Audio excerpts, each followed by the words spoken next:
Eh bien, on peut dire qu'on s'est fait peur en fin de match. Les Blaugrana, il y a eu une baisse d'intensité. L'Espagnol a su bien en profiter pour nous faire quelques petites frayeurs, mais très petites. Fut un temps, on aurait peut-être un peu plus flippé. Mais là, cette équipe gère tellement bien son football, elle sait tellement là où elle va, que je n'ai pas plus paniqué que ça. Vite fait, voilà, je me disais, ils vont quand même pas mettre le 3-2 aussi rapidement à la 75e, maximum 80e, et nous plonger dans un doute pour les 10 dernières minutes, même si, à titre personnel, j'aurais eu confiance en son équipe, même si le score était porté à 3-2 pour renouveler avec un but d'écart en allant chercher le quatrième. Ça ne fait aucun doute, mais bref, avant d'en arriver à la fin du match, on va commencer par le début. Amenez-moi Manolo, s'il vous plaît. Il me semble qu'il me doit des excuses claires. Oui, je parle de la petite boule de pétanque, là, la petite boule de billard. Manolo, l'entraîneur de l'Espagnol, qui hier disait que le Barça avait des faiblesses et qu'ils allaient perdre, que son équipe allait gagner.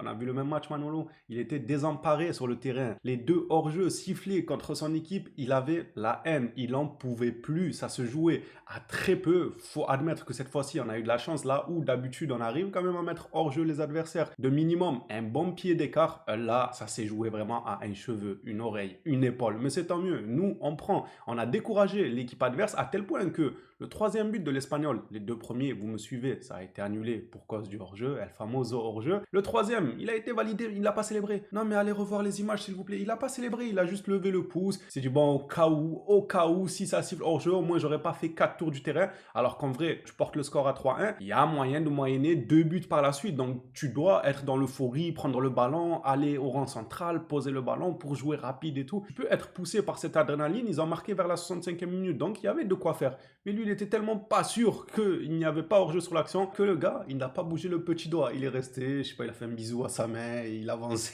C'est dit au cas où s'il y a hors-jeu, moi je me tape pas la fiche. Quand je vous dis que ça complexe les attaquants, ça leur met un doute, ça les dégoûte du ballon, ce n'est pas pour rien. Moi je pense, en toute honnêteté, qu'on est une équipe faite pour marquer l'histoire du football. Par le passé, on a marqué l'histoire du football avec le tiki-taka en traumatisant tout le monde, des pères de famille ainsi que des jeunes qui rentraient dans le milieu professionnel. Ils avaient déjà envie d'arrêter leur carrière quand ils croisaient Busquets, Messi, Iniesta avec leur tiki-taka à l'époque. Là maintenant, c'est la même chose. Rebelote, mais plus avec le tiki-taka vu que c'est une époque révolue, plutôt avec le hors-jeu. Maintenant, on va traumatiser des pères de famille et des jeunes enfants qui commencent leur carrière professionnelle avec des hors-jeux. Tu vas où? Reviens là. S'il te plaît, va te placer. Arrête de faire n'importe quoi là. Pourquoi tu prends autant de distance? Nous, on est resté en haut. Pourquoi tu cours tout seul? On est là, on le voit gambader sur 40, 50 mètres pour qu'au final, coup de sifflet, allez, retourne derrière. On va traumatiser le football de cette manière. Le commentateur a posé une question très très pertinente à ce sujet-là. Il a dit comment le Barça va faire lorsque les adversaires vont enfin comprendre le timing à avoir pour contrer ce piège du hors-jeu. Alors, je pense que ça peut arriver. Éventuellement, ça peut arriver qu'au fil du temps, on ait un peu plus de mal à gérer ce piège du hors-jeu à la perfection. J'espère que ce ne sera pas le cas. Mais ça peut arriver. Il y a un bon pourcentage de chances que les équipes commencent à s'adapter, qu'ils trouvent un timing, qu'ils se disent OK, ils vont jouer très très haut et tout. Par contre, là où je ne crains rien pour ce Barça à l'avenir, c'est que hormis le piège du hors-jeu, parce que de ce que je vois là, que ce soit les médias, les plateaux TV et tout ça, ils se basent beaucoup sur le piège du hors-jeu comme si l'attaque n'existait pas. Comme si on n'était pas performant en attaque. Alors, certains me diront que c'est parce qu'on joue avancé qu'on a des occasions. Pas forcément. Tu as des occasions parce que tu as des joueurs excellents. Tu as des joueurs capables de déstabiliser un bloc de 4, 5, 6 joueurs qui sont comme des poteaux électriques. Ils ne bougent pas en défense. La mine arrive à te trouver une faille. Donc, c'est pour ça aussi que tu es performant. Quand bien même les équipes s'adaptent au piège du hors-jeu, eh bien, on continuera à être étincelant offensivement parlant. Donc, je ne m'en fais pas. Les équipes s'adapteront. Nous aussi, on s'adaptera parce qu'on a la qualité pour le faire. En parlant de cette qualité, est-ce que vous avez vu ce soir l'importance d'avoir un joueur comme Lamine Yamal, un joueur qui déstabilise autant balle au pied? Ça change tout, encore plus en Liga. Vous m'aurez dit en Bundesliga, mais en Bundesliga, c'est pas grave. Tu mets n'importe qui, il a des couloirs devant lui, il peut courir. Mais en Liga,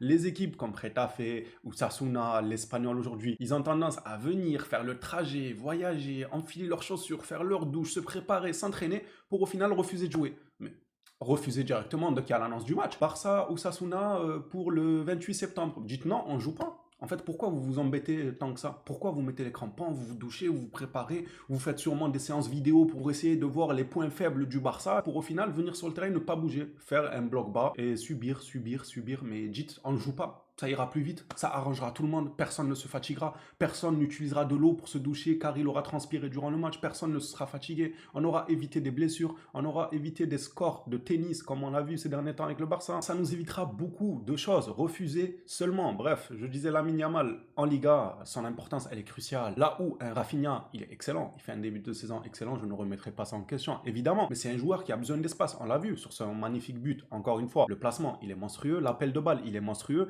mais cet appel de balle-là, il a pu le faire lorsque la défense de l'Espagnol s'est alignée en dehors de sa surface de réparation. Ils étaient un peu en dehors, donc un peu plus haut. Il a pu saisir l'opportunité pour aller courir dans l'espace, manger l'espace. Ça, c'est des joueurs, ils mangent l'espace, ils en font un bon usage. Par contre, quand, avant le but de Rafinha, la défense de l'Espagnol, avant quand il y avait 0-0 tout simplement, la défense de l'Espagnol, ils étaient carrément dans leur surface de réparation. Ensuite, les milieux de terrain, ils étaient devant la surface. Et les attaquants derrière le rang central, c'est compliqué. Des joueurs comme Rafinha, c'est pas lui à qui tu vas donner le ballon et sur un crochet, il va te déstabiliser les 10 joueurs de l'Espagnol. Là où Lamine Yamal, il a un panel technique monstrueux, il peut le faire. Il peut le faire et d'ailleurs, tous les buts sont venus de lui. Je parle là des 20 premières minutes. S'il y en a bien un qui a déstabilisé la défense adverse, les 20 premières minutes, parce qu'il y a Olmo aussi qui a été monstrueux, les 20 premières minutes, c'est Yamal. Sur chaque contrôle de balle, le gars, il te déstabilisait le bloc adverse. Un contrôle en pivot, il ouvrait tellement de brèches, tellement de possibilités de passes. Mais quel plaisir d'avoir ce genre de joueur. Loin de moi l'idée de comparer à Rafinha, chacun son style de jeu, c'est comme ça. Il y a des buteurs, il y a des déstabilisateurs, il y a des gens qui mangent l'espace, il y a des gens qui sont bons balle au pied dans les petits espaces, dans les grands espaces. Chacun son point fort. Ce qui est bien, c'est que nous, chez nous, on n'a pas de soucis pour le moment. On utilise à merveille chaque joueur avec ses qualités, que ce soit défensivement ou offensivement. Et c'est ça qui donne cette recette miraculeuse qui est en train de fonctionner.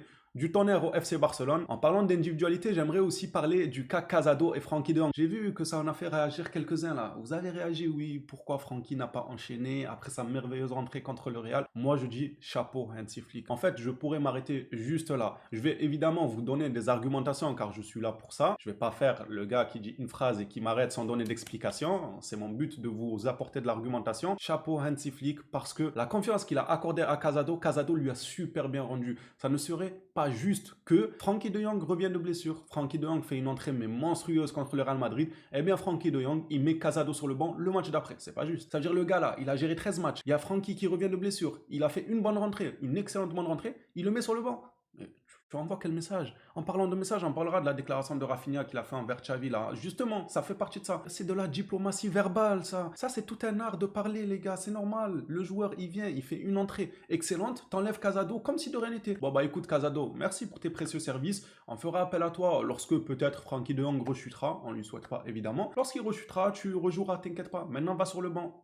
Mais chef, j'ai fait 13 bons matchs. Ah bah, il a fait une bonne entrée de 25 minutes. C'est De Jong. Après tout, la prestance, le charisme, il prend ta place. Non, non, je suis désolé, mais non, on a dit que ça plaise ou non, faut prouver pour jouer. Frenkie de Jong a prouvé avec une très bonne rentrée. Seulement maintenant, pour prendre la place de Casado, il va falloir faire cette bonne rentrée-là 3 à 4 reprises. Lorsqu'il aura fait 3 à 4 reprises, vous verrez que je pense personnellement, Flick le refera rentrer. Et puis, en prenant cette décision-là, Flick, il n'a pas totalement déconné. D'un côté, comme je l'ai dit, ça montre que il ne s'est pas foutu de Casado en l'utilisant juste histoire d'eux, mais il lui a réellement accordé une vraie confiance. Et Casado, encore aujourd'hui, il lui a rendu sur le terrain. Il fait un superbe match jusqu'à sa sortie. Casado, il a été excellent. C'est lui qui est à l'origine de la passe sur Rafinha. Quelle passe, encore une fois, les gars. Déjà qu'il est très bon en récupération. Le gars, il est dur sur l'homme. Il est tout le temps dans les pattes des attaquants et milieux adverses. Mais en plus de ça, lorsqu'il a le ballon, il a une patte de velours. Il te dépose le ballon où il veut. Ses passes, elles sont tellement satisfaisantes. Il a régalé encore aujourd'hui. Il a montré que ce n'est pas pour rien que Flick a pris la décision de laisser Frenkie de Jong sur le banc, même si ça fait parler. Oui, ça fera parler chez les supporters qui sont fans d'un tel ou d'un tel et tout,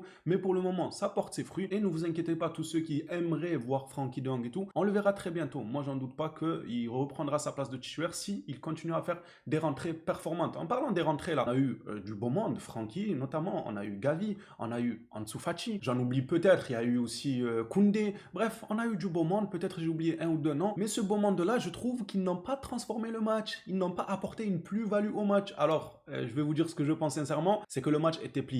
Les joueurs, ils ont une échéance en Ligue des Champions qui arrive. Ils se sont dit maintenant que c'est plié, Peut-être qu'on baisse un peu d'intensité, on va pas se donner à fond pour éviter tout ce qui est blessure malencontreuse et tout. Je le vois comme ça. Parce que si je devais le voir sur l'équipe devait gagner, marquer, marquer, marquer, marquer, ceux qui sont rentrés n'ont pas apporté une plus-value sur le terrain. Je trouvais que l'intensité a baissé, le rythme a baissé. On est rentré dans une possession de balle assez stérile, ça allait moins vite de l'avant. Et même quand ça allait de l'avant, les passes étaient imprécises. Beaucoup de joueurs ont eu à rater des passes simples à faire. Je trouve qu'une fois qu'on a enlevé Olmo du terrain, on a enlevé un peu de magie. C'est comme si un magicien, tu lui as enlevé sa baguette magique. C'était pareil pour le Barça aujourd'hui. On a sorti Olmo, on a eu que notre équipe de magiciens sans leur baguette magique qui est Dani Olmo. Mais incroyable. Par contre, je suis pas d'accord, Olmo. Tu vas commencer à faire des passes à Yamal, les gars. Heureusement que ce petit-là, il est mature. Hein, parce que quelqu'un de têtu, là, Mbappé là-bas, là, il aurait grondé tout le monde dans les vestiaires. Hein. Il serait rentré, il serait battu avec Olmo, il aurait dit à Flick, tiens, parle avec Olmo et tout. Heureusement que Yamal fait preuve de maturité parce que c'est flagrant. Une fois, pour moi, quand Olmo a pris sa chance aux 25 mètres des cages et qu'il y avait Yamal sur son côté, je me suis dit franchement, très intelligent le Olmo. Ça se tentait. Il s'est servi de l'appel de Yamal, il s'est servi de l'appel de Rafinha pour tenter sa chance. Bon, le tir, il était dégueulasse, il a tiré direct sur le gardien, mais ça se tentait. Je lui en voulais pas du tout sur cet accent. Par contre, par la suite, il y en a eu une deuxième. On a dit, bon, c'est limite, limite. Il y en a eu une troisième. Frérot, Yamal, il pouvait pas être plus seul. Il y avait personne sur lui. Les deux défenseurs de l'Espagnol, ils étaient sur Olmo. Donne-la à Yamal. Fais un décalage. Même Flick, il est devenu fou sur le terrain. Fais un décalage. Qu'est-ce que tu fais, Olmo? Il a préféré faire un charabia, tenter, je sais pas quoi. Finalement, ça s'est mal fini. Mais c'est pas grave. Il fait son match, les gars. C'est comme ça. Je pense que dans l'adrénaline de l'action, tu ne peux pas tout maîtriser et ça va très très vite. Ça va très très vite. Moi, j'ai scruté cette action-là. À un moment, on voit le défenseur de l'Espagnol tendre son pied vers Lamine Yamal comme s'il allait contrer le ballon. Il suffit qu'à ce moment-là où le défenseur de l'Espagnol ouvre son pied pour faire ce geste-là, Olmo capte ce geste et se dit ah, il va la contrer, donc je joue seul. Vous voyez, et c'est trop tard après. Même si le défenseur récupère son pied, qu'il se remet à laisser Yamal sans surveillance et tout, c'est trop tard en fait. C'est passé, c'est passé. Et je vous promets que j'ai vu Olmo quand même essayer d'ouvrir son pied à un moment avant de lui aussi le refermer, comme s'il avait en tête de décaler Yamal.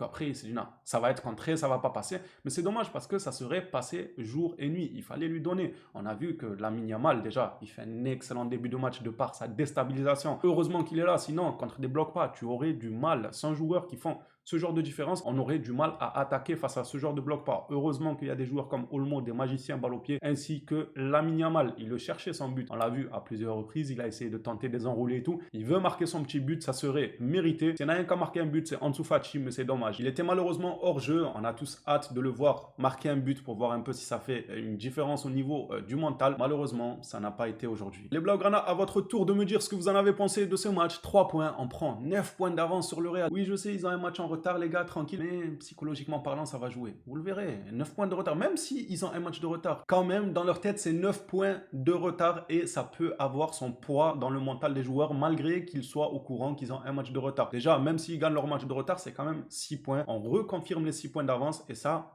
fait plaisir. On est venu, on a gagné, on a super bien démarré le match, on a baissé en intensité. C'était probablement voulu vu au futur match et puis même si ce n'était pas voulu, peut-être c'est dû à la fatigue, même si on a eu une semaine de repos, on a beaucoup enchaîné dans un laps de temps. Bref, tout ça fait que je sors quand même satisfait de ce match. Franchement, je reste un peu sur ma faim parce que je voulais voir un peu plus de spectacle en fin de match, mais c'est pas grave, on a vu quelques joueurs comme Gavi. Moi, j'ai bien aimé les ailiers. Bon, Hector Fort, c'est un peu la même histoire que ses coéquipiers. Il a bien commencé le match et par la suite, je trouvais qu'il a régressé. Il ratait des passes inutiles. Je le trouvais pas non plus excellent dans la lecture de jeu quand il fallait défendre. De l'autre côté, Baldé, c'est pareil, mais lui, un peu plus. Baldé, je l'ai trouvé excellent en début de match. Il était partout. Attaque, défense, débordement, centre, même si les centres, voilà. On va pas revenir dessus, Baldé, c'est bien, tu tentes. Il essaye, les gars. Franchement, il m'a plutôt plu son match. Et par la suite, une baisse d'intensité, comme je vous l'ai dit. À vous de jouer dans l'espace commentaire. Le débrief n'est pas terminé. Maintenant, c'est à votre tour, les Blaugrana. Hâte de lire ce que vous en avez pensé. Quelle a été votre individualité préférée? Et qu'en avez-vous pensé de ce changement d'intensité? Pour vous, c'est voulu ou pas? Olmo, sa sortie. Comment ça s'est passé? Comment vous avez apprécié ce match-là à votre manière? On s'attrape à la prochaine vidéo sur le Barça. D'ici là, prenez soin de vous, les Blaugrana.